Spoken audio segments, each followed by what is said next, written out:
जी हाँ दोस्तों, आज के इस वीडियो में हम एक फ़िज़िक्स के नए टॉपिक के बारे में बात करेंगे, थर्मोमेट्री के बारे में।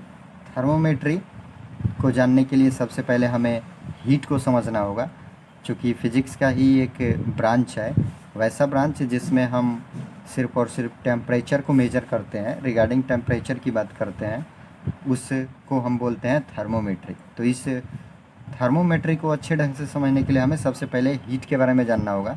तो आइए हम समझते हैं कि ये ऊष्मा क्या है।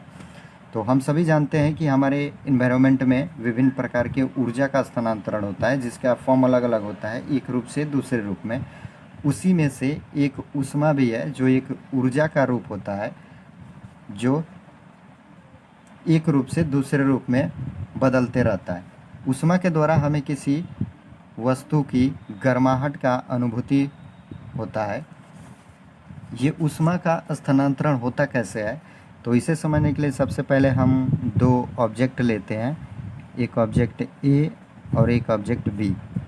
हम यहाँ पर समझेंगे इसका टेम्परेचर T1 और इसका टेम्परेचर T2। हम मान लेते हैं दोनों का टेम्परेचर अलग अलग है।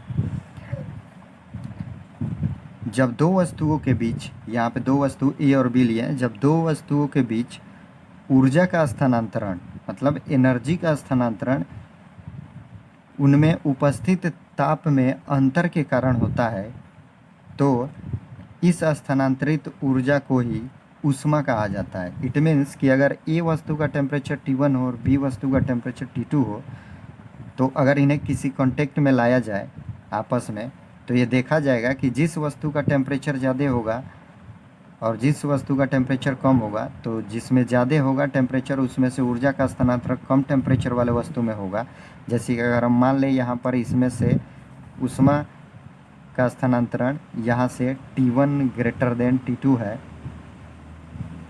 तो ऊष्मा का स्थानांतरण T1 से T2 में होगा। तो ये जो ऊर्जा का स्थानांतरण हो रहा है, इसी को हम बोलते हैं ऊष्मा।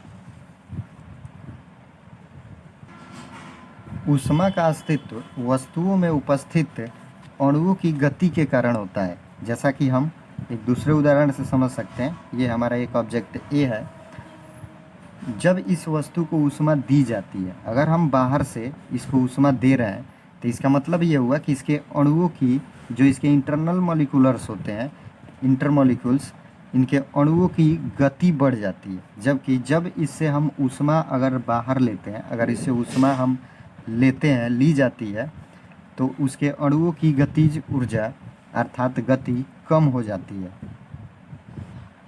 अब यहाँ पर हम देखेंगे कि हीट एनर्जी को अन्य एनर्जी के फॉर्म में भी बदला जा सकता है, जैसे कि मैकेनिकल एनर्जी, इलेक्ट्रिकल एनर्जी और भी बहुत सारे ऐसे फॉर्म हैं जिससे हम हीट एनर्जी को दूसरे रूपों में बदल सकते हैं। अब हम समझते हैं कि ऊष्मा को आखिर हम मेजर किस में करते हैं। अब हम हीट के यूनिट्स के बारे में बात करते हैं। तो हमारे पास CGS और MKS और SI सिस्टम में देखते हैं, तो हीट का CGS यूनिट होता है कैलोरी। जी हाँ, इसको CGS यूनिट में हम कैलोरी में मापते हैं, जबकि MKS सिस्टम में किलो कैलोरी होता है, किलो कैलोरी।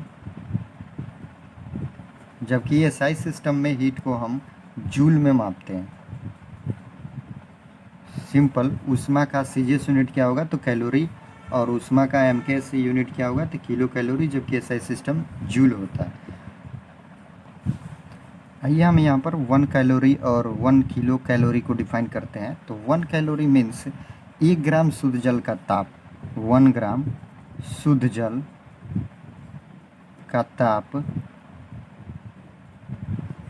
1 ग्राम शुद्ध जल का ताप 14.5 डिग्री सेल्सियस से 15.5 डिग्री सेल्सियस तक बढ़ाने में, जी हाँ, 1 ग्राम शुद्ध जल का ताप 14.5 डिग्री सेल्सियस से 15.5 डिग्री सेल्सियस तक बढ़ाने में जितनी ऊष्मा दी जाती है, उसे 1 कैलोरी कहा जाता है। जबकि इसके विपरीत MKS सिस्टम में हम देखेंगे 1 किलो कैलोरी का मतलब, तो 1 केजी शुद्ध जल का ताप, 1 केजी शुद्ध जल का ताप 14.5 डिग्री सेल्सियस से 15.5 डिग्री सेल्सियस तक बढ़ाने में जितनी ऊष्मा की आवश्यकता होती है उसको हम बोलते हैं किलो कैलोरी। तो इसे आप आसानी से डिफाइन कर सकते हैं। कैलोरी बराबर क्या है? एक कैलोरी को परिभाषित करने के लिए हम कहेंगे कि 1 ग्राम शुद्ध जल का ताप अगर 14.5 डिग्री सेल्सियस से 15.5 degree Celsius, it means 1 degree Celsius बढ़ाने में जितनी ऊष्मा की आवश्यकता होती है उसको बोलती है कैलोरी। जबकि यहाँ पर जो उसका वॉल्यूम है 1 kg हम लेंगे यहाँ पर, कि 1 kg शुद्ध जल का ताप 14.5 डिग्री सेल्सियस से 15.5 डिग्री सेल्सियस तक बढ़ाने में जितनी ऊष्मा की आवश्यकता होती है उसे हम 1 किलो कैलोरी कहते हैं। 1 किलो कैलोरी यहाँ से आप देख सकते हैं 1 kilo calorie is equal to 1000 calorie यहाँ से हमें प्राप्त होता है। तो इसको आपको याद रखना है। आइए समझते हैं ऊष्मा का जो एसआई सिस्टम में जूल होता है। तो चूँकि 1 कैलोरी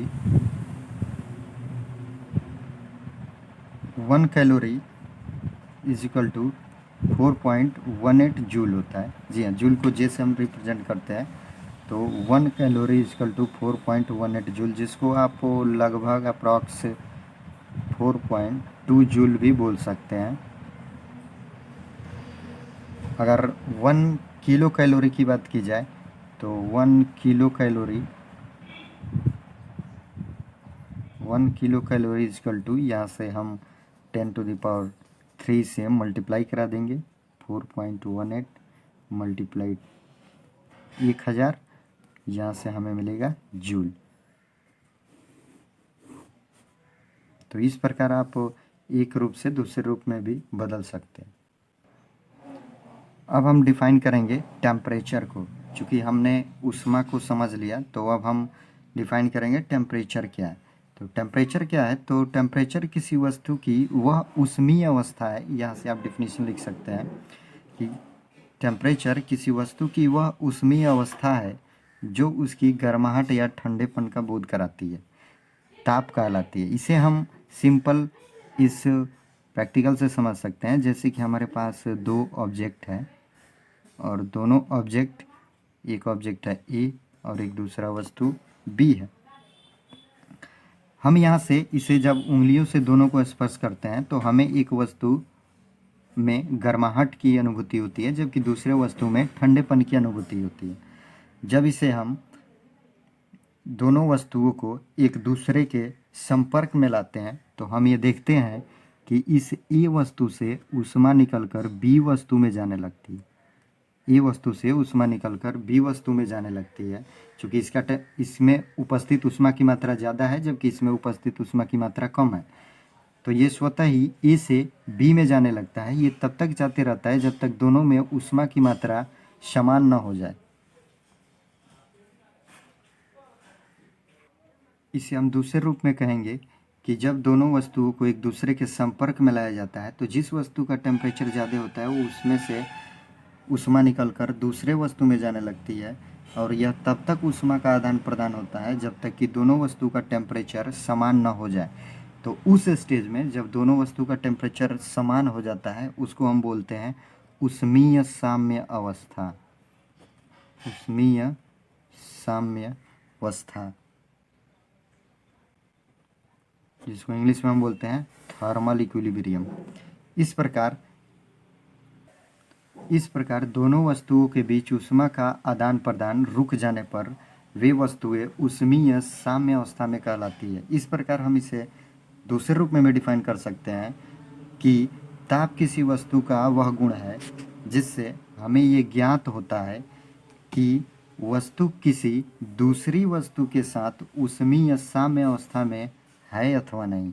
इसे और भी एक दूसरे रूप में डिफाइन किया जाता है जिसे हम गैस के अणुगति सिद्धांत के अनुसार भी डिफाइन करते हैं। जैसा कि ताप आदर्श गैस के अणुओं की औसत गतिज ऊर्जा की माप होती है और ऊष्मा स्थिर आयतन पर गैस के समस्त अणुओं की कुल गतिज ऊर्जा की माप होती है। अर्थात किसी वस्तु का अगर आयतन निश्चित है, जैसे अगर किसी वस्तु का आयतन, इसका वॉल्यूम अगर निश्चित है तो उस गैस के समस्त अणुओं की जो काइनेटिक एनर्जी होगी उसकी टोटल जो मेजर होगा वही हमें टेम्परेचर का वैल्यू देता है। इससे ये ज्ञात होता है कि जिस प्रकार द्रव्यमान, लंबाई तथा समय एक फंडामेंटल क्वांटिटी है, उसी प्रकार टेम्परेचर भी एक फंडामेंटल क्वांटिटी है जिसे हम आसानी से मेजर कर सकते हैं। आइए हम हीट एंड टेम्परेचर में डिफरेंस को देखते हैं कि ऊष्मा और ताप में क्या अंतर है। तो किसी वस्तु में उपस्थित ऊष्मा की मात्रा तथा उसके ताप में ठीक वैसा ही संबंध है जैसे किसी बर्तन में रखे द्रव और उसके तल में होता है। जैसे हम इस प्रकार का है, हमारे पास एक बर्तन है जिसमें अगर द्रव की मात्रा हम इतना रखे हैं तो इस द्रव का प्लेन हमारा यहाँ तक मिलेगा, ओके। लेकिन जैसे जैसे इसमें अगर हम द्रव को और मिलाया जाए, अगर इसमें हम लिक्विड की मात्रा और बढ़ाए तो लिक्विड की मात्रा बढ़ाने पर हम ये देखेंगे कि इसमें उपस्थित लिक्विड का जो प्लेन होगा, जो तल होगा, इसकी ऊंचाई यहाँ से बढ़ के यहाँ तक आ गई। तो हम कहेंगे कि उस लिक्विड की मात्रा बढ़ाने से इसके तल की ऊंचाई भी बढ़ गई। अर्थात किसी वस्तु में जैसे जैसे हम ऊष्मा की मात्रा को देंगे, अर्थात ऊष्मा को बढ़ाएंगे, वैसे वैसे उस वस्तु का ताप भी बढ़ता जाता है। जैसा कि आप यहाँ देख सकते हैं ऊष्मा और ताप में कुछ मुख्य अंतर। तो आइए समझते हैं। ऊष्मा ऊर्जा का एक रूप होता है, परंतु ताप किसी वस्तु का तापीय अवस्था होता है जो ये बताता है कि इस वस्तु की टेम्परेचर स्टेबिलिटी स्टेट क्या है। ऊष्मा के प्रवाह की दिशा उनके आपेक्षिक ताप द्वारा निर्धारित होती है, न कि ऊष्मा की मात्रा द्वारा। अर्थात अगर दो वस्तु है तो दोनों वस्तुओं में ऊष्मा का प्रवाह किस वस्तु से किस वस्तु में होगा, ए से बी में होगा या बी से ए में होगा, इसका निर्धारण रिलेटिव टेम्परेचर द्वारा होता है, न कि उसमें उपस्थित ऊष्मा के द्वारा। दो वस्तुओं में ऊष्मा समान होने पर भी टेम्परेचर डिफरेंट हो सकते हैं। जैसे कि अगर हमारे पास दो ऑब्जेक्ट हो और दोनों ऑब्जेक्ट में उपस्थित ऊष्मा की मात्रा समान हो, जैसे इसमें भी अगर 10 जूल है, इसमें भी 10 जूल है, तो ये हो सकता है कि दोनों का टेम्परेचर अलग हो। इसके विपरीत ऐसा हो सकता है कि दोनों वस्तु का टेम्परेचर समान हो परंतु दोनों में ऊष्मा अलग हो। और यहाँ पे हम देखेंगे कि वस्तुओं के टेम्परेचर को बिना चेंज किए, अर्थात टेम्परेचर कांस्टेंट रखकर उसके टेम्परेचर को बिना चेंज किए हुए हम ऊष्मा के आदान प्रदान द्वारा उसकी अवस्था को बदल सकते हैं। अर्थात किसी वस्तु में ताप को अपरिवर्तित रखते हुए ऊष्मा के आदान प्रदान द्वारा उसकी अवस्था में परिवर्तन किया जा सकता है। और एक अगर हम अंतर देखें तो इस प्रकार हम कह सकते हैं कि अगर हमारे पास दो वस्तु और दोनों वस्तु अगर संपर्क में रखे गए हो, दो वस्तु हो और दोनों वस्तु एक दूसरे के संपर्क में रखे गए हो, तो जिस वस्तु का टेम्परेचर अधिक होगा उससे ऊष्मा निकल करके कम टेम्परेचर वाली वस्तु में जाएगी। अर्थात दोनों वस्तुओं में ऊष्मा का कुल परिमाण, दोनों वस्तुओं में उपस्थित ऊष्मा का कुल मात्रा उनमें उपस्थित ऊष्माओं के योग के बराबर होता है, जो हमेशा कांस्टेंट रहता है। लेकिन जो रिजल्टेंट टेम्परेचर होता है दोनों वस्तुओं के तापों के योग के बराबर नहीं होता है, परंतु गर्म वस्तु के ताप से कम तथा ठंडी वस्तु के ताप से अधिक होता है। तो इस वीडियो में हमने सीखा ऊष्मा और टेम्परेचर के बारे में और साथ ही साथ ऊष्मा और टेम्परेचर के डिफरेंस के बारे में हमने समझा।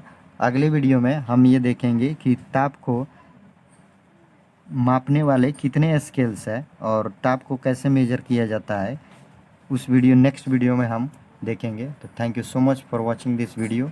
अगर आप इस चैनल पर नए हैं तो इस चैनल को लाइक एंड सब्सक्राइब करें और अपने दोस्तों को अधिक से अधिक शेयर करें जिससे उन्हें भी